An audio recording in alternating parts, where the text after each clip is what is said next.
Direct from Foxborough, Massachusetts, the gem of Norfolk County, and taped at the studios of Foxborough Cable Access. It's Foxborough Central, and here's your host, Bob Hickey. Welcome to another great episode of Foxborough Central. You heard the man. I'm Bob Hickey, your host. Thank you for taking a little bit of time to sit back, have a cup of coffee, enjoy learning about the people, events, and organizations that make Foxborough the gem in Norfolk County. I'm joined today by my friend Mike Johns. Mike, you are our Veterans Service Officer. Service Officer.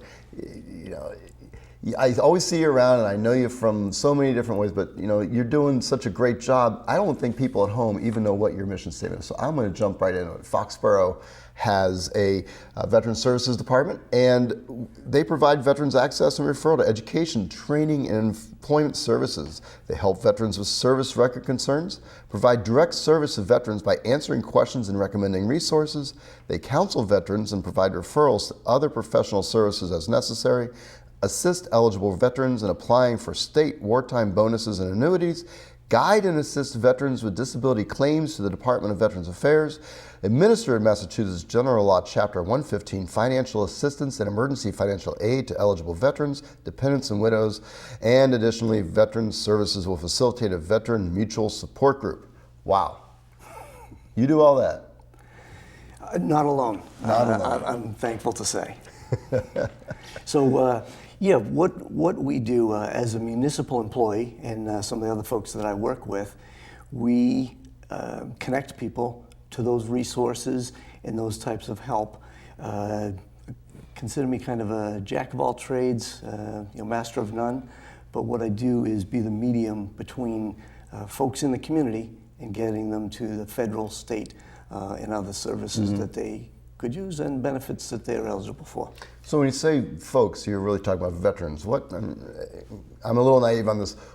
Anybody who serves, I mean, what is a veteran? Sure. From my perspective, first of all, somebody who raises their right hand, goes off and serves our country, that's a veteran of the armed forces. The Veterans Administration, however, the federal side, has a little more technical definition of a veteran, and that would be someone who completes their first full term of enlistment, and and then gets an honorable discharge, or at least not a dishonorable discharge. Okay. Now, there are situations, however, where someone needs particular services. They come home and they may be eligible for other services. Things at the state level, counseling, some financial assistance, and those may be applicable to someone if they've served at least 180 days during peacetime and not had a dishonorable discharge, or a minimum of 90 days during wartime. Okay. So 180 days, what is it? Again, part of my naivety. In your family, by the way, very military oriented. You, of course, served, and your sons, how are they doing? Great. I've got one son who's an Army veteran. He's been out for about a year and a half. Okay. And my middle son is actually serving now. And that is fantastic. And is he? Thank you. Is he doing well? He is. He's, Brian is down at Fort Hood. He reported earlier this year, or I guess the end of last year, for duty there. And my son Mike, like I said, has been out for a year and a half, and he's in that transition back to civilian life, Okay. which can be a difficult one, as I can attest to, and many out there can. Well, let's talk about that. So I've served, I've done my duty. I'm now honorably discharged after serving at least 180 days peacetime. What now? I get my discharge papers. What happens? What I recommend is that veterans bring their discharge papers, their DD-214, into the office at Town Hall. And we'll make a copy, put it on file. And the value of that, there's a couple of things. One, I or one of the other veteran service officers can sit and look at what benefits a veteran is eligible for. Okay. Some are eligible for particular GI Bill benefits, depending on when they served, and there are different packages they can, sign up for through their recruiter. So that's one thing, looking over their benefits. The other thing is by making a second copy, okay, and storing it in a separate place, it's safe in case of a fire, flood, emergency, what have you. And the second really important part of that is let the family know where you've stored it. If, it could be a safe deposit box, it could be my office where they're locked and filed alphabetically. Mm-hmm. But the important thing is a second place of storage and let the family know. Okay, so it's important to keep that on file because not only now and in the future, but do you have reporting responsibilities? Do these papers help you with what you do? Is there added benefit to just storing it with you as a safe deposit box? Yeah, good question. Thank you. Yes, there is an added value, and sometimes that value doesn't come till much later in life. But if a veteran were to end up in a hospital, a nursing home, if the veteran or a dependent deceases, then the first two places that the family should stop are the funeral home and my office. And the family may not even know why they're coming to my office. They show up and I pull that discharge paper out, and that unlocks a lot of the death benefits and some of the honors that person is eligible for. So even if somebody hasn't really had a lot to do with you or your office over the years, you still have that ability to plug them into the system once you're made aware of what the situation is. So really coming to you and just providing basic information is the first step. Right, absolutely. And sometimes people come to my office because someone has said, you ought to go check in with the VSL. They may not know why they're coming there. And that's fine. Just come in. And that applies equally as well to someone who's getting ready to go serve in the military. Swing through our office. Let's talk a little bit. Be a little aware as you go off to serve your country. And that person who has returned, whether it was yesterday or 20, 50 years ago, come in. We'll have a conversation just like this, and we'll talk about how might a VSO serve you here in your community. Well, it's great to know that you're a resource and that you've got the accessibility. I understand also that there's an assistant in your office, or now that we're regionalized, you've got additional resources than just you. So we have another person in our office, or is it a shared person? Or So Heath Hobson, many of the veterans have come to know, and he has served. And we met him during a previous episode of Foxborough Central. Yes, thank you. Shameless plug. And he's one of the other veteran service officers in our 4-town district.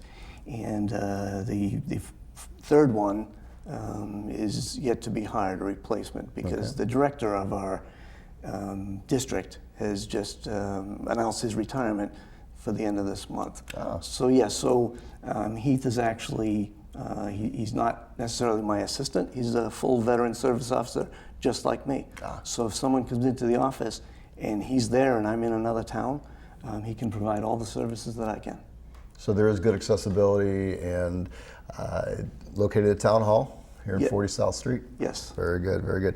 So, been reading in the papers and hearing about certain scams and things that are going on, and I'm sure everybody at home is received a phone call at some point, help homeless veterans, and we all want to reach out and we all feel compelled to do our part, but I want to touch a little bit on some potential scams that are going around now. Sure, and I get the calls often from the community. Folks will call my office, they'll call the police department, and even if an organization is a legitimate, a real organization, it doesn't mean they're always using the best business practices. And what we see most often that kind of irritates me is that call, particularly to our elderly community, saying, we are representing Foxborough veterans, would you like to support us? We have permission, if you'll just leave a check on the door. And the calls come. And for every 10 calls I get, I guess there's probably another 100 that I don't get. My advice to those folks would be, do not write a check, do not leave it on the door. Support your local community, whether that be one of the veteran posts, whether, folks can also look on, if they're on the internet, look on Charity Navigator. And I will tell you, there are two national level organizations that are ranked very high as far as the dollars that are going back to the veterans. One of them is Homes for Our Troops, and the other one is the Fisher House.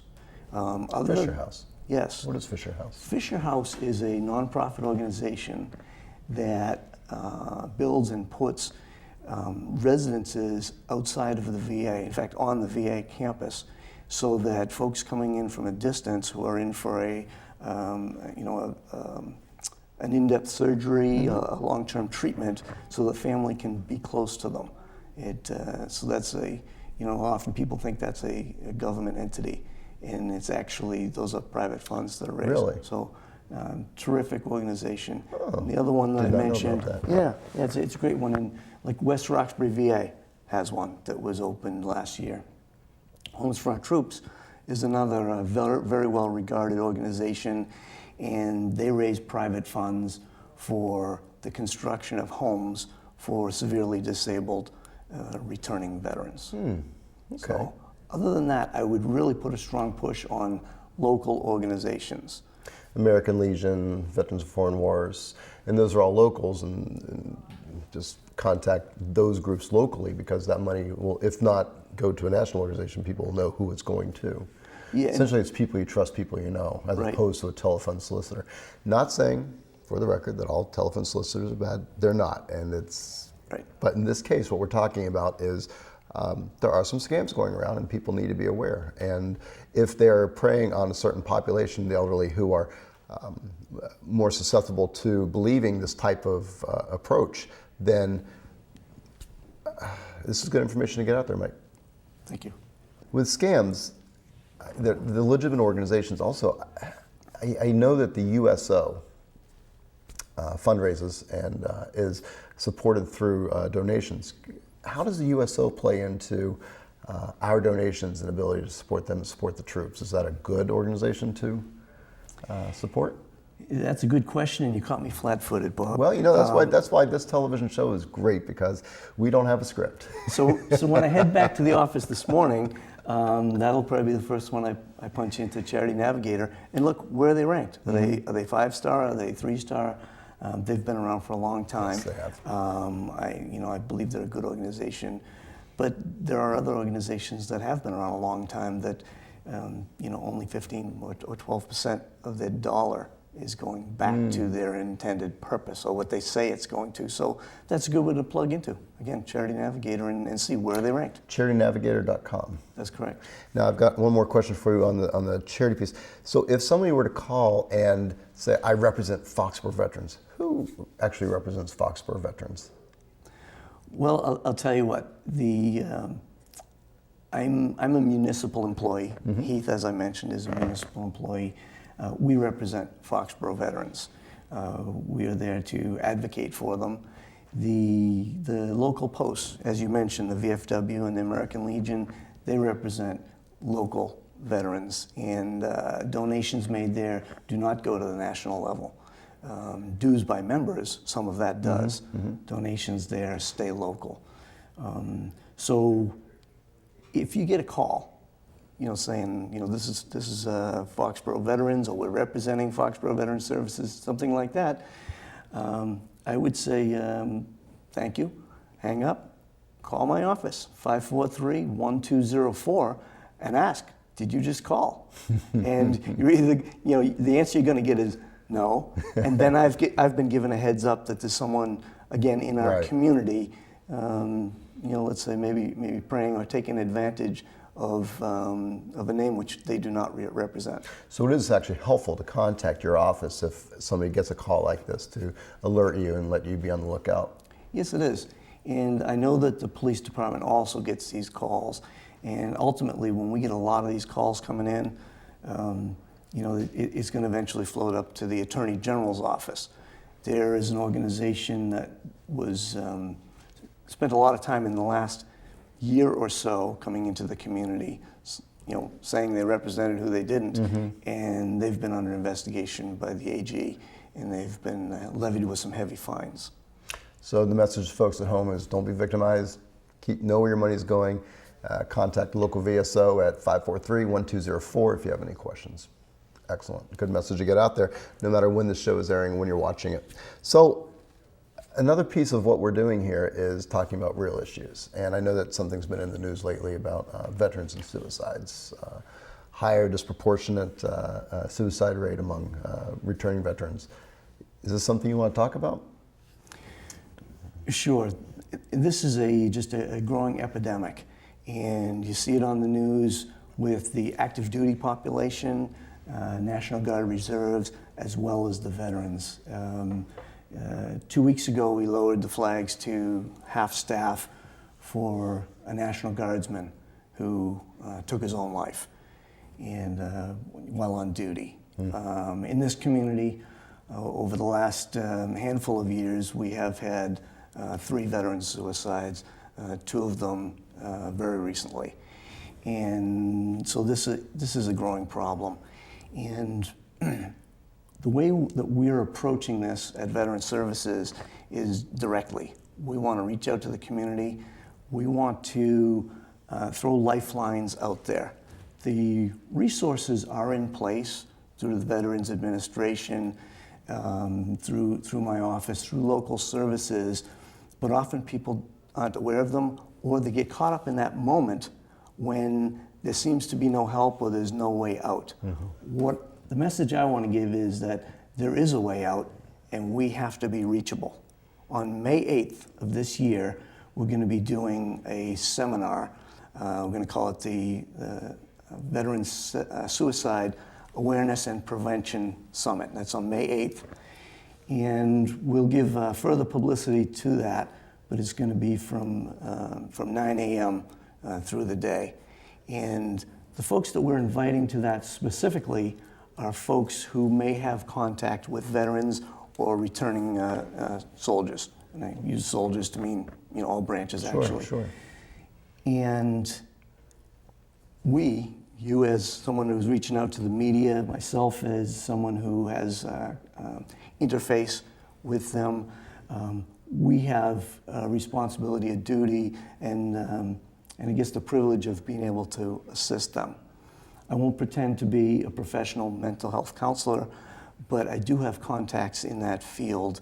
And by lifeline, what I mean is if we make people know or make people aware that we are here, that there is assistance, and that whether it's the middle of the night or weekend or middle of the workday, there's someone they can reach.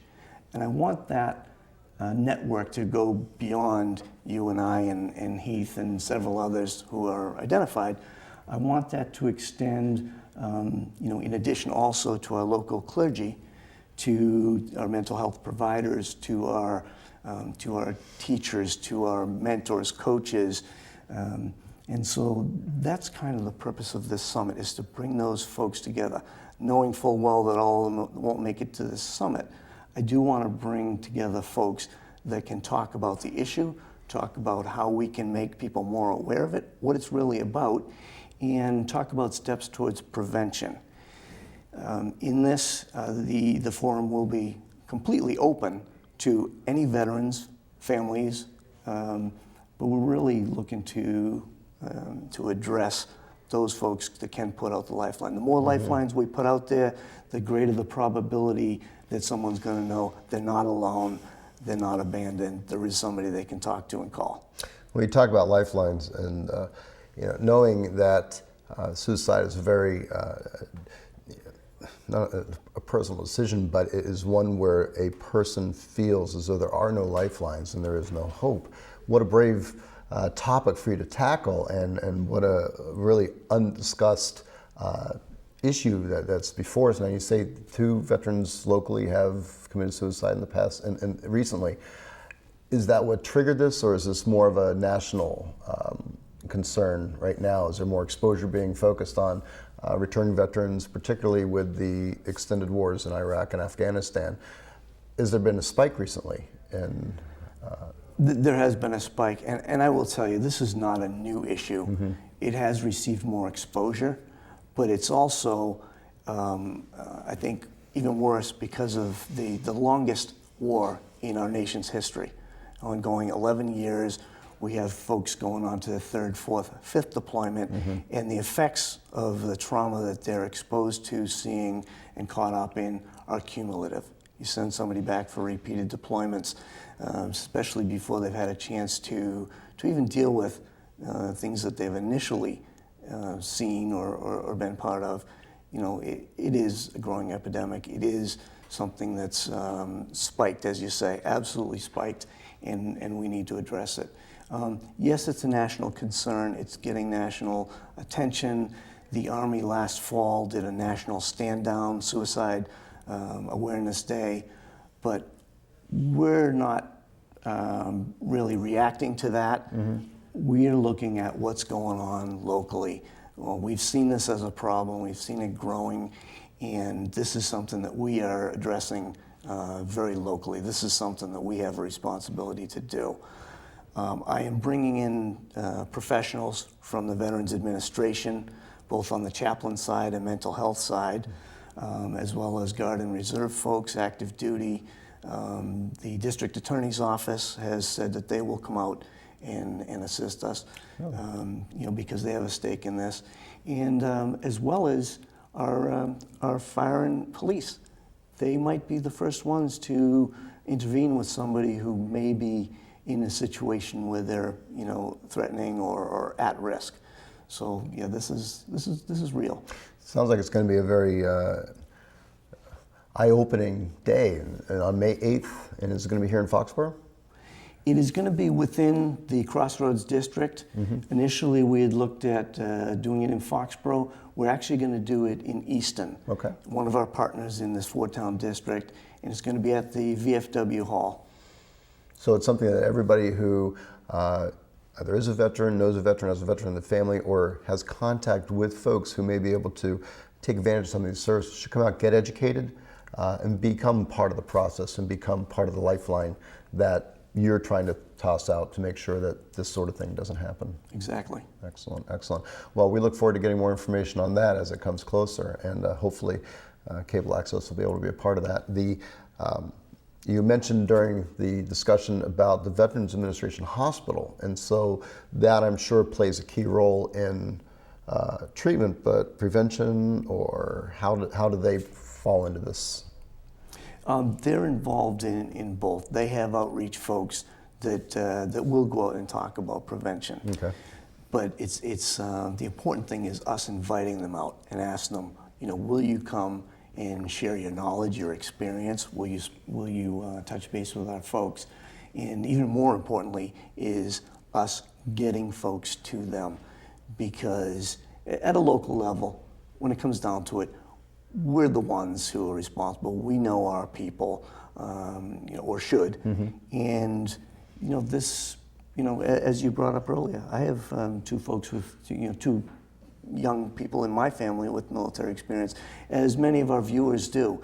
And so this is something that we care deeply about. Sure. So we're going to face this head on. Well, suicide is such a tough conversation to have, and it's even much tougher on the folks who have to deal with it on a personal level. And so this is a good conversation to have before it becomes an issue. And I'm very glad that you're bringing it to us and going forward with that. With the bringing in the police and the fire and the other professionals, you mentioned the clergy. Is there something that they should be or could be doing more of with your office to not necessarily combat this specific issue, but what is your relationship with the local clergy, and what role should they be playing in the VSO services? Sure. We have a great relationship with many, in fact, most of the clergy in the area. And so it's not a matter of them doing more or doing better. They're already doing it. But what I would like to do is make the community more aware, the ones who aren't already, that these folks aren't just out doing weekend services, doing church services, and to the folks that show up there. They're available. These are folks that people can talk to. And if If it doesn't break any confidentialities with that individual, then they can refer them to me, and vice versa. By working in partnership, I think we can help more. We can do more.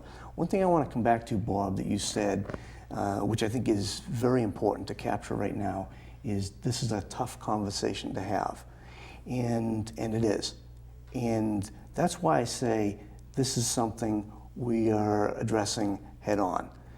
We need to make this a conversation that is not tough to have. We need to open up the lines of communication, and when somebody is thinking about taking their own life, harming themselves, they need to feel free to be open to talk to someone.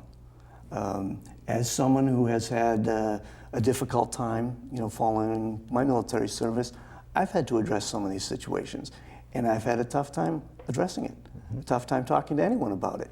And these are things that shouldn't be embarrassing, they shouldn't be belittling, and it's something that should not be held against someone's reputation.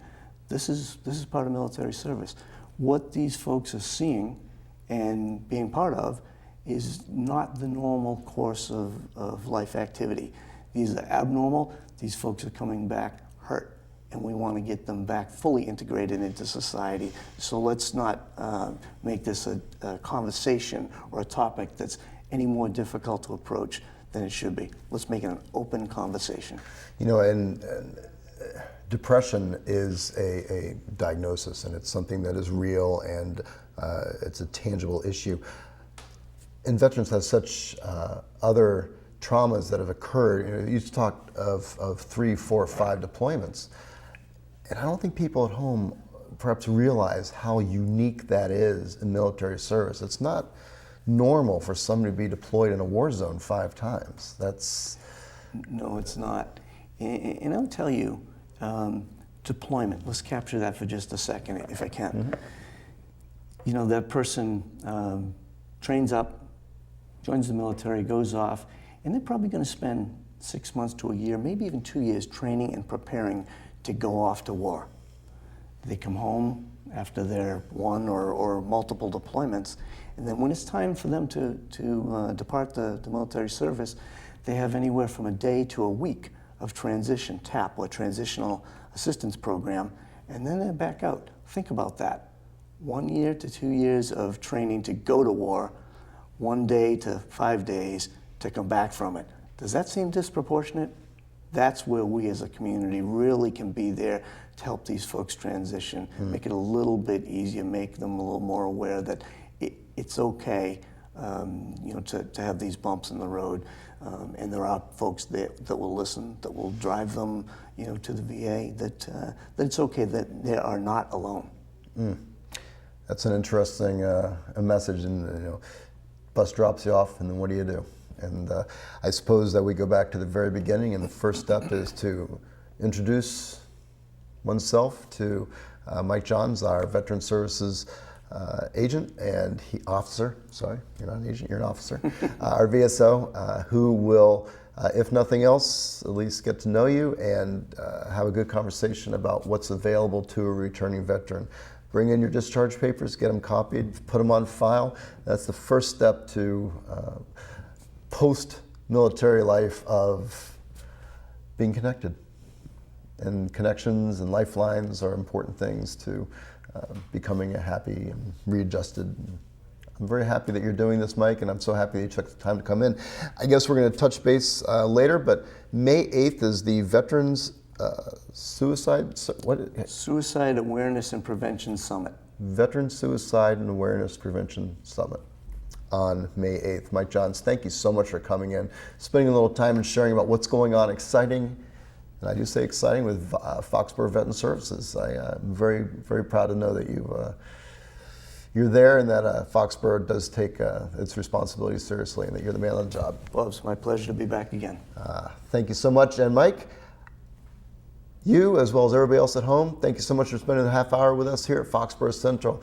Bob Hickey, your host. I want to thank everybody who puts this show together. Gary Nash behind the glass, Betty Travers, Deb Stores, who make it through storms and all other things, to man the cameras, Mike Weber, our executive director, who makes the magic edit work. Before we go, just want to say, if you want to double this program, feel free to contact Cable Access offices at 508-543-4757, or contact us online at www.fcatv.org, or stop by our offices at 28 Central Street. If you, a family member, or a friend needs services from Foxborough Veterans Agent, contact Mike Johns at Town Hall at area code 508-543 1204. 1204. Thank you, Mike. See, no script, but it's all real. Foxborough, thank you so much for spending some time with us. Have a great day.